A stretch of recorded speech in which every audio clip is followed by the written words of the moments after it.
नवी मुंबई के एपीएमसी फल बाजार में अफ्रीका देश के मालावी से हापुस आम आने की शुरुआत हो चुकी है। हर साल ये आम नवंबर के पहले हफ्ते में ही आ जाता था, लेकिन इस साल आम थोड़ी देरी से नवी मुंबई के एपीएमसी फल बाजार पहुंचा है। इस आम की बाजार में काफी मांग है, इसलिए आम लगभग 3000 से 5000 रुपया प्रति बॉक्स बिक रहा है। फल बाजार के व्यापारी ने बताया कि आने वाले दिनों में आम की आवक में बढ़ोतरी होगी। दिसंबर महीने के अंत तक इस आम का सीजन चलेगा।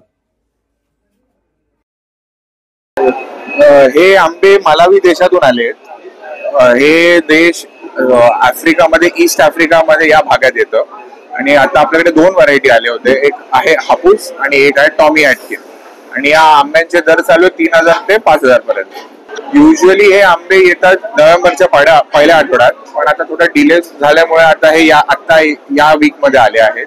आणि हा आंबा अप्रॉक्सिमेटली आपल्याला डिसेंबर एंड पर्यंत हे मिळतील। आपल्याला मार्केटमध्ये रिस्पॉन्स खूपच चांगला आहे। या आंब्यांसाठी खूप डिमांड असते या टायमिंग मध्ये, कारण की या टायमिंगला आपला जो इंडियन मँगो असतो हापूस तो फार कमी मिळतो, म्हणून हे आंब्यांचा डिमांड खूप चांगली असते। आपल्याकडेच येतो हा, फक्त भारतामध्ये आपल्याकडेच असतो हा आंबा आणि पुढेही आपल्याकडेच असणार।